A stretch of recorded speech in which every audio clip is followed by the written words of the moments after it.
Hello everybody, Ben Rogers here, the Raptors Digest, reacting to the Toronto Raptors 117-115 victory against the Houston Rockets. Riker, one game left in the season, and the Toronto Raptors, surprisingly, with basically the fifth seed locked up in the Eastern Conference against one of the worst teams in the NBA. On a Friday night, you might expect the Raptors to have plans, go out in Toronto before they really lock in for the playoffs, but this was surprisingly one of the most thrilling games of the season. Thank God, Ben. Drake there in attendance. Another victory, breaking that curse, and more momentum on the Pascal Siakam, closing the season with some of the best performances of his life. And our closer, our boy, the Raptors' GOAT, Gary Trent Jr., sealing the deal. Tonight's game, silencing all the skeptics, yourself included. I'm joking. Mostly the comment section for who should be the definitive person with the ball in their hands in a tight situation. It's Gary Trent Jr. He's the most creative offensively. Yeah. He can get around guys. Love this game. Yeah, we've been saying it, right? He's the guy that can create his own shot. You've called him at the level of Raptors GOAT, future GOAT, or current GOAT. He's playing at that sort of level tonight, but 26 points, 3 steals, 1 rebound, 9 of 21 from the field, but 5 of 8 from the three-point line.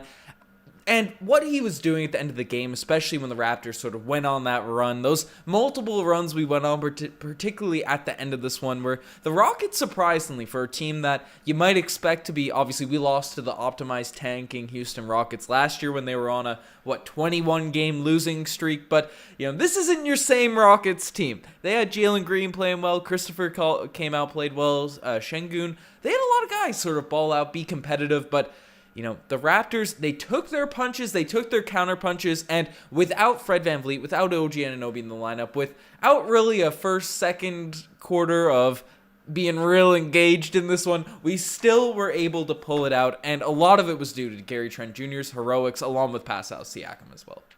Along with Pascal Siakam, because he's the guy that continued to score, continued to make things happen, and I'm not trying to discount his game because Gary Trent Jr. had that nice little floater at the end. But listen, that move was so nice that me just sitting my lazy butt on the couch watching this from my living room, I even got faked out by his little hesitation. I thought he was going to step back over Green, but he kept going, slicing and dicing into the lane, little floaters, Ben.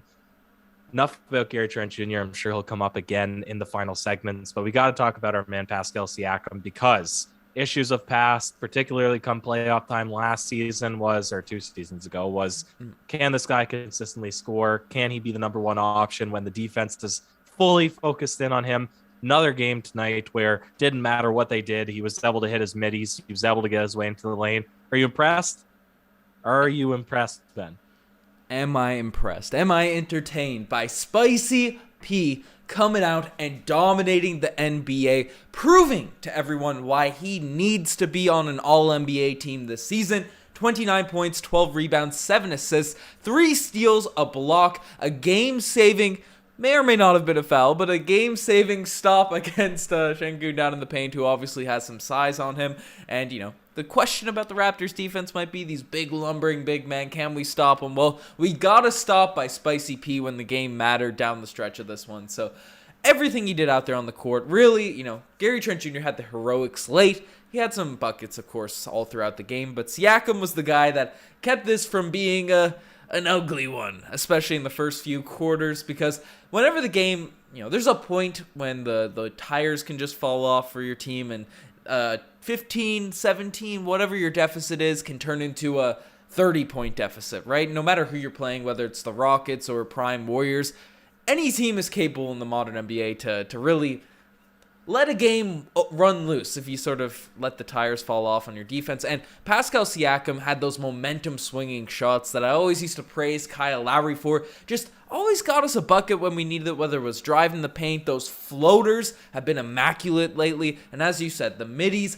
everything's been popping off for Pascal Siakam with the exception of the three-point shot. And honestly, you and I probably aren't even that cheesed about it, because you and I were especially saying last season, the threes aren't going down. You don't need to take 5, 6, 7 threes a game, Pascal. Do your work inside. Do the middies, right? The middies, you're more effective in those ranges, and especially that, 8 to 10 foot sort of spin shot that he's got rocking now. It's, every true star needs his go-to move. The silhouette that will be on the Raptors court when we do it, just like Dirk Nowitzki's there. And Spicy Peas will be one of those spin shots with the high release. If you could somehow get him moving, or just the base of a statue is rotating, that's what Pascal Siakam is going to need to capture him in an eternal spin move. But Ben, the Raptors have the best record in the NBA over the past 11 games. You say Pascal Siakam is the guy that had some momentum-changing plays, some momentum-changing shots. There was also a momentum-changing dunk that really seemed to rally the crowd back into the game. Same guy that is a recipient of an award tonight, before we go too long into the podcast. A special award with the fluid criteria for who gets it. I'll do the drum roll. You set it up, sir. I got the milk playing on the screen, but tonight, Scottie Barnes. You brought up the dunk. I'll let you sound off on the little yam. I'm sounded off on Scottie Barnes coming in. 16 points, 4 rebounds, 2 assists, a steal, all that sort of stuff. All good stats that are going to help him secure that Rookie of the Year if it's not robbed, thieved by the NBA, as we've seen in multiple rookie ladders, going up against another star rookie in Jalen Green, who's putting up buckets. Obviously, efficiency is a question mark with him, but looked good there tonight from what I saw. Looks like a fluid player and all that. And you're going to sound off on the dunk. I want to sound off on this guy. Scottie Barnes, banging a 3. He's been stepping into a few threes lately. Obviously, you and I don't want to see him taking too many just because he's so elite. And it wasn't even a 3. Looking at the box score, I'm like, 2. His foot was on the line, but it was basically a 3. It felt like a 3. Stepped into one of those long jimmies, and then this possession after Ryker said, you know what? I'm a young guy. I grew up watching Steph Curry. I can shoot this from about 4 feet beyond the three-point line. He shot a deep one. Thank the front of the rim, but I'm loving the confidence from Scottie B. Well, it's hard not to be confident when you're doing everything else right out there. You're getting your hand on loose balls. You're challenging shots at the rim. You're playing in transition. You're very consistently now hitting that middle center court behind the back pull-up jumper when the big man power forward on the other team is sagging off just a little bit. So he's got that green light to take a couple threes every game. If he hits a couple, he can take a couple more. I don't want to see him putting up like 5 a game, because again, we want him under the air in the paint on the offensive side to gobble up those offensive rebounds. But Ben, really good game tonight from him. I hope in the eyes of the NBA voters, he's making that strong final push for Rookie of the Year, because this is another one that you could look at. Yes, Pascal Siakam had a big game tonight. Yes, Gary Trent Jr. had another big game and closed this one out, but really couldn't have won this one either without the performance of Scottie Barnes, and I hope that's factored in. Raptors, again, best record over the past 11 games in the NBA. Better record than Denver Nuggets, who have Jokic, who's among the top MVP candidates. Better record than the Utah Jazz. Better record than a bunch of teams that really weren't expected to be better than. And Scottie Barnes is a major contributor to that, Ben. Yeah, absolutely elite. And we got a super chat coming in from Turtle T, saying, we the kidneys and cheeks, go Raptors, go. No Raptors live watch-alongs on this one. Obviously, Joshy Ice known for those stellar kidneys holding in that bladder and those long live streams. But shout out Turtle T. We appreciate the super chat coming in for the post game. But and people have talked about the Jays as well. Apparently, there's a wild one versus versus Texas. Tied at 8 in the inning. Obviously, Blue Jays Digest coming soon. We're working on it here at the channel, but we're reacting to this Raptors game. And before we do swing into the segments, Ryker, before we get crazy with it, we do need to address Mr. Thaddeus Young, Thaddy Daddy, whatever people have been calling him in the chat, Ryker. This might be, obviously, you and I just love what he brings to the game night in, night out. But tonight might be one of his better games. He single-handedly sort of put us on a little bit of a run there. 14 points, 4 rebounds, 3 assists, a steal, 6 of 8 from the field. Lots of hustle plays, lots of floaters, lots of touch shots around the rim. What'd you see from Thaddeus Young tonight? Well, it was funny because it seemed like he really was looking for shots tonight at certain points too, which is, it's good.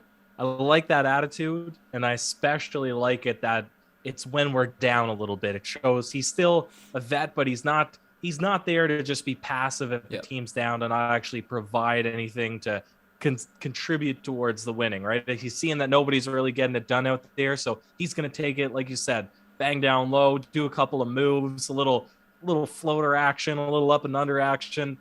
That's a vet for you right there, man. Hard to find anything to dislike about Thaddeus Young. Yeah, that's the man. That is a beast. And I also want to still push some propaganda before we end off the podcast, because after one of the greatest games I've ever watched from a basketball player in human history, from Precious Achiuwa, Bam ended by better than Bam, the next Giannis, all that sort of stuff. Wasn't looking too hot there tonight. Made all his free throws, which was exciting, but 8 points, minus 28 for the game. But, you know, he banged a 3 in this game. I still like what I saw from Precious. I like the confidence, win or loss, shots going in or not. I love to see it. But let's swing into the segments, Ryker. Let's get this stuff rocking. Because tonight, the spicy P lay of the day. Obviously, you know, you got... Gary's your guy. You're calling him Raptors growth. Sound off on the spicy P lay of the day. Again, little hezzo, a little... I was about to say change of direction, a little change of pace. I thought he was stepping back for sure, and he had Jalen Green on his hip, slipped around, back into the lane, hand in his face, over Sengun, I think. Little floater, teased the crowd, all around the rim, Drake in attendance, biggest stage possible. Love it. Yeah, that's a W there. And we got a super chat coming in from Paul Blunt, the legend, saying, with Embiid and DeRozan eligible for forward, are you worried that the American voters will give Spicy P the shaft? I think he's getting in. I think he's got to get in, Ryker. He's been too good as of late to not make that roster. Are you in agreement, or should we be worried? He'll hit an all-NBA for sure. For sure. Maybe not first, but he'll definitely be in there. First or third, somewhere. Throw him first. Take over that that top spot. Give him some MVP votes. That's what I'm saying. Jokic is a MVP candidate. We have a better record than Denver, and he's been putting up triple doubles over the last probably 5 games as well. So let's get to see those MVP nods. That's what we want to see. Precious said, give him the MVP. So that's what I want to see. That's what I want to see. We're not worried. We're not worried whatsoever. But not all plays can be the spicy play of the day, and some just make you say, oh, geez. And tonight, there was a clear, if there was ever an OG's moment, it happened tonight, because there was a possession, just chaotic pace, lots of runs happening, and Yuta Watanabe, it feels like we haven't seen him on the court in months. Just what it feels like. I don't know when his last game was, but I don't even know if he played the first 3 quarters, but he got the whole 4th quarter run. Let me check. 12 minutes. He played the whole 12 minutes of the 4th quarter, and brought some hustle. At the end of the 4th, definitely looked like he was playing on the Houston Rockets. It felt like making some turnovers and stuff. But there was a moment midway through this game. It was hectic. The pace was going back and forth. Raptors were on a run. The building was electric. Right, I heard the fans screaming all the way out here in Newfoundland. And then Yuta Watanabe, obviously the flashbacks of Anthony Edwards saying, you know what? I'm going to get myself a poster. I'm going to get myself a dunk, catch myself a body, send someone to the like section, came down the lane, and he got up. He got up pretty high. But was it Kevin Porter Jr.? Someone got up even higher. Jalen Green, sir. It was Jalen Green? Yeah, that makes sense, because he's got ridiculous ups, and that block might have been one of the craziest blocks I ever seen. Yuta Watanabe ended up on the ground. Dunk happened on the other end. Definitely made me scream, oh geez. My whole body just filled with oh geez. If Anthony Edwards sent Utah's soul to the netherworld, then that block locked his soul into the netherworld. That was disgusting. We probably won't see him play for another couple of months now. He's going to be banished back into the dislike section. He's on that deep bench now, Ben. He's out of rotation. So R.I.P. Utah. That one was too gross to talk about in depth because it was just a violation. Let's make sure that I'm right. What if this? Wow. What if this is the last game for Utah? Didn't even give credit. They didn't even give credit to Jalen Green for that block. They didn't? But it was because Yeah. it was either Jalen Green or Porter Jr. And I know it wasn't Porter Jr. It was Jalen Green because his head was above the rim. It was I crazy. thought But it they was didn't give Porter it. Jr.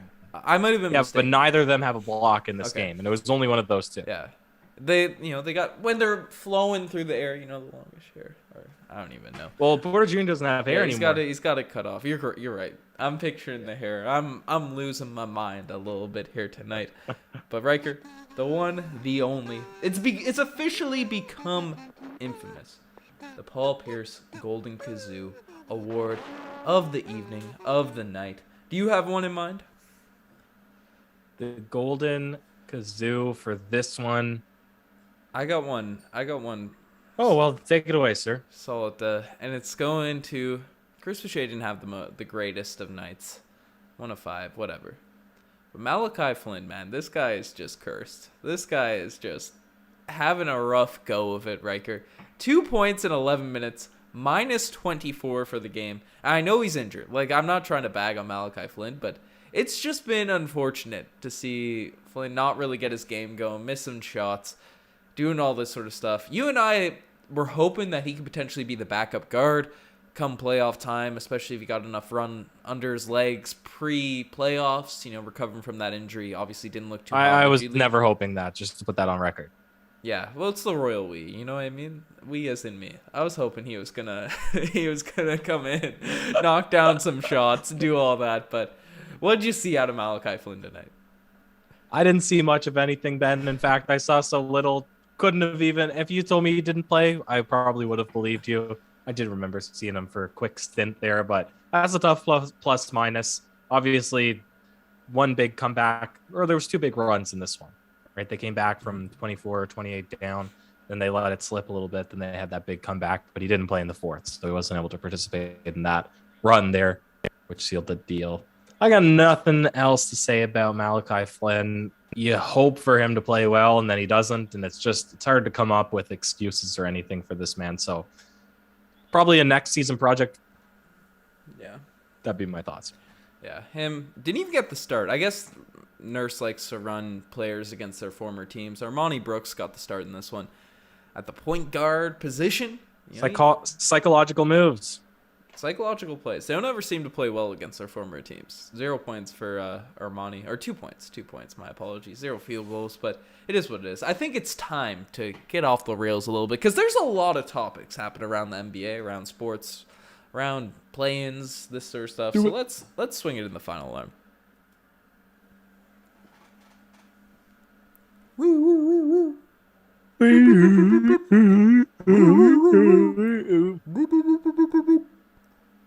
That's right, the final alarm has sounded, folks. And you guys know what that means. Pressing the wrong buttons. Let's get a little like spike going, as is tradition. Get that rocking there. Riker, I think you and we were talking before the podcast. What's Hawks beating the Heat right now? What's the deal, sir? The dealio, sir, is we have a tie between Brooklyn, Cleveland. They just beat Cleveland in their little matchup today. They must hold the tiebreaker between them because Brooklyn's now up in that 7th seed, which you wanted them to be as low as possible to have to make them win as many games to actually get into the playoffs. Charlotte, they could win a game. They'd then be tied, I'm pretty sure. I'm all around the screen here. And then Atlanta, if they win their game tonight against Miami, there'd be a 3-way tie for 7th. So it's heating up in the play-in tournament race. We also see that Milwaukee won, so Boston is now 1 step closer to facing Toronto in the first round, which I think is bad. You think is good. Philadelphia, if they lose their next game against Memphis, which they probably would because Memphis has been rolling lately, then Boston would be in that 4th spot. So it is really close. It's down to the final 2 games of the season, Ben. I don't know the last time that it's been this close down the end of the regular season. Normally it's all about rest and relaxation and load management. The play-in is a blessing. Not this year. The play-in is a blessing. It's great. It's honestly probably the greatest thing that's been added to the league, including the foul changes that happened for the first 2 weeks of the season that just suddenly disappeared and got absolutely worse as following December. But we'll leave that for whatever. But the play-ins, because usually, we're coming off a pretty thrilling game right now for the Raptors, so we aren't even used to it. But, going into this game, the 2-game lull or whatever, but we've been a playoff upper echelon team for a long time. And usually there's a solid month where you and I are filling the end of the season with podcasts that are long and drawn out and trying to milk a lot out of nothing at the end of the season. But there's so much to talk about, so much to dive into for the last little while. I don't know. I just love to see the Nets get knocked out in the play-in. I think that would be very poetic. Just, the Nets suck. Poetic? In what sense? I just hate the Nets. And for them to not make the playoffs. Very poetic for you personally. Yeah, just exactly. a very personal vendetta against Brooklyn. Royal specifically poetry. Kyrie Irving, Kevin Durant, Ben Simmons. There's a lot of unlikable characters on that team. I would also like to see them get bounced at the play-in, but it is what it is. I got Ben's my stuck phone in. falling out. He lost his Can you hear me? headphones. Keep ranting, sir. I think we're back. I think we're back. Yeah, we good. My phone's flying all over the place. It is what it is. I don't know what you said. But Jurassic Park. We're just talking. We're just talking. We got Ken Boat saying Ben's a good guy. Riker's a great analyst. Well, thank you. Dynamic duo. Shut up. we out here. But I don't think Siakam will get snubbed, TBH. He's been performing at an insane level. I couldn't agree more. Like, they cannot keep this guy off the All-NBA team at this point. Listen, who is the most infamous Raptors hating media outlet? Bleacher Report. They've now made 2 consecutive articles praising the Raptors. One was dissecting all of the starting 5 units in the playoffs and criticizing the weakest link. They said there's no weak links on Toronto. Their starting lineup is amazing. Then they just made a full article saying, who's the dark horse in the playoffs? And the whole article is about, if you haven't been thinking the Raptors could be a championship contender, think again, sir. So this is the biased American media, and they're even having to get on the bandwagon. Pascal Siakam, he deserves the nod. Yeah. Couldn't agree more. Thank you. Zane's asking Riker. Ben and Riker meeting at Jurassic Park, question mark? I don't think it's in the books for us this season, Ben. Might have to happen, bro. I know you're doing a bit of Oh, school yeah? and stuff. You're doing a little school. Might have to fly up, get that little vibe going. But yeah, we gotta. Ken saying get a little like spike, calling for people to subscribe as well. We haven't been slacking on plugging that, but we're trying to. Who are we trying to beat, Riker? Is there any random weird team YouTube channels that we need to overtake? We should probably scope that out. Drive the competition up a little bit. Love to see that. But William Chan saying the 4th seed dream is still alive. Can we get to the 4th seed right now? No. No? We're 1.5 games back. Of the Sixers? Yeah. So if we win, do the Sixers have 2 more games? Yeah. So if the Sixers lose both of their games, and we win out, Sure. They'd have to against lose New both, York, and we'd tie. And we'd win the regular season series because we've swept them in the regular season. So we could win the 4th seed. folks, it's happening. The prophecy will be true. We are getting to that 4th seed. All right, let's see, without a because doubt. I think they play Memphis. Oh, they play Pacers though. Bruh, Indiana. Oh, never mind, dude. They play the Pacers and then they play the Pistons. Do you think Dwayne Casey would do us a solid? Do you think Dwayne Casey would help us out and get us Dwayne Casey and Corey don't know. Joseph fight out at the end of the season? We'll have to see. Maybe load management. Maybe the tank will just completely run empty and Mr. James Harden, and he is just going to choke for the end of the season. Danny Green's going to go back to form and miss all of his 3-pointers. And they just dropped the ball in the last 2 games. Who knows? Folks, throw a W in there. Throw a W in there for the Raptors getting that 4th seed. Throw a 4 for 4th seed. Imagine we just clutch up and get that 4th seed at the end of the year. That is what we want to see. That is what we want to happen. But we got that stuff rocking. Apparently the Jays are up 9-8 now too. Need that Jays digest going out, but we're gonna be big Pacers and Pistons fans over the next couple of days. But basketball's back, baseball's back. Love to see it. All those guys will sign huge contracts with their teams. I'm not sure what's happening. Hottie saying, "Yo, Ben and Riker, what do you think if Siakam makes it for these forwards for All NBA? Or who do you make it? Who does he make it over? Giannis, Embiid, Tatum, KD, LeBron, and Butler. He's got to make it over LeBron. You got to make it over LeBron. Butler You got to too. make it over Butler. Butler missed a lot of games. His stats like You got to make it over Butler. yeah, stats You got to make it over maybe over KD because we have a way better record. No way they're gonna give it over KD though. So what do you think? KD, Embiid, Tatum. That's it. That's your 3 forwards. Giannis. Well, Embiid's a center too. Embiid's like if they put Embiid at a forward, that's just foolish. That's stupid. Yeah, but it's forwards and centers. You have 2 guards. Yeah, you have 2 guards, 2 forwards, and a center. Yeah, so KD, Tatum, Yeah. Embiid, No, Giannis. Tatum, Giannis. KD.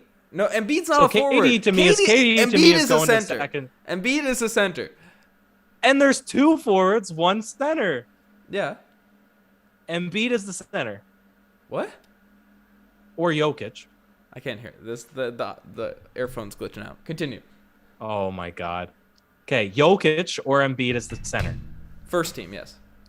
Yes. Now we have only 2 forward spots available. And we're saying KD, Tatum, and Giannis. The forward position out of all the NBA teams, not just because you're not 4 forwards on. That's 4 forwards on the squad. Ben, listen to what I'm saying. There's only on the first team available 2 forward spots on the All NBA team. Yes. It's definitely going to be Tatum, Giannis, or KD. 100%. So Pascal Siakam could not possibly go onto first team. Yeah, but like the question's asking for the entire All NBA. Like, can he make one of the 6? Okay, so we have 6 available spots. Is what we're saying. Yeah. Is he top 6? Yeah. Tatum, Giannis, KD. Embiid's a center, so don't worry. He's about 4th, baby. Siakam's 4th. He's got to be 4th. Got to be 4th on that list. He can make second team. Unless there's some I think he should make shenanigans going second on. team. Like he got to make it over DeMar too at this point. You agree with that? Yeah. Yes. You should make over DeMar. Yeah. Jimmy Butler. They slip right out of the standings. Yeah. That's what's happening. People Are we discounting anybody in the West? Not really, eh? Is Luka a forward? Luka. Is he a forward though? Or is he a guard? He's the forward. He played more guard. Though, He could be combo. He could be anything, I suppose. Yeah. To me, Pascal Siakam is second team based on our very impromptu analysis there. Yeah. That's we what's both happening. agree. I'm gonna get the machine learning models out and cook something up. See what they have to say. Did it for the MVP. Dude, stuff. it's all about heart, gut. Analytics. You're studying analytics now, Riker. You gotta be coming out with this stuff. But I saw William. Was it Will saying, or was it someone asked you? It was a chat earlier on. Oh, we also have a super chat coming in from Champion Gold Gaming saying, "We the moist cheeks." Appreciate the super chat, Champion Gold Gaming. We appreciate it. But Riker, are you watching the UFC tomorrow? That was a question thrown out. Oh, baby. You don't even have to ask. We got 9 or 10 people coming over to watch. Big watch party. Who's gonna win? No clue. No clue. Love to see it. Got to get that WrestleMania party going, bro. That's what I'm saying. Howdy saying that Jokic or Embiid will count as a forward according to the NBA. They announced it. The NBA is a bunch of frauds. That's what I would say. I'd say they're just eliminating center and making 3 forwards, 2 guards. Would be my thought. Yeah, that'd be smart. They should announce that earlier though. I feel like they can't just cheese it. You know what I'm saying? These are important things. The All NBA teams. People get contracts out of this stuff. We make money reacting to it. DeMar, yes. Edward he'll be a shooting guard. Okay. Because the positions that's how these things work, right? Like the All-NBA teams. This used to be pure position stuff. Now it's like forwards and all that. I remember there being I think a bunch it's of three drama with forwards. I centers think it's back in three the day. forwards, two guards. Be my thought. So you could have Embiid, Jokic on the same first team. L. After watching that Sixers game, everyone knows who should be on the first team. That's what I'm saying. 3 centers. Siakam. Get 3 centers on there. What about Jared Allen? Jared Allen's out. Tune up those ML. Rudy Gay or Rudy Gobert. Sorry, not Rudy Gay. Rudy Gay. Rudy All-NBA Gobert. team? Rudy Gobert. Joe Embiid. And Rudy Nick Jokic. Gay, Joe Embiid. Nick Jokic. Nicholas Jokic. Nicholas Jokic. Zane's asking if you guys are interested in making a Twitch account for Raptors Digest. I feel like my computer could run our streams on the Twitch. Do you know how Twitch works? No. I'm very unsavvy with the things that I don't know. Paul's saying 1 Ben, 1 Riker.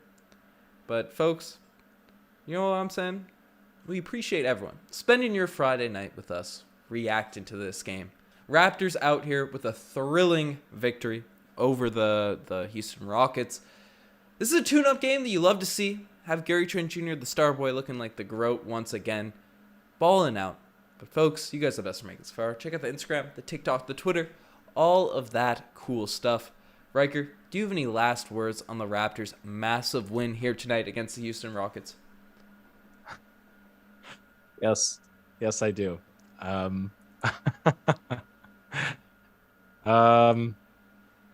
Ben, just the other night, she was gripping on me tight, screaming. Just the other night, gripping on me tight, screaming. You're killing. Got me in the club, looking for a new love. Someone. Got me in the club, looking. Oh, man, I know the riff. Someone. The brain fog is killing me right now. Someone Riker. help me, please. Come on. Baby, why you doing this? Why you doing this to me? Oh, not to sound dramatic, Ben. Not to sound dramatic, but I want to die. Yes, that's it. Good night and cheers. Man, I thought you were pulling out some Tory Lanez, but he's gone. Cheers, folks.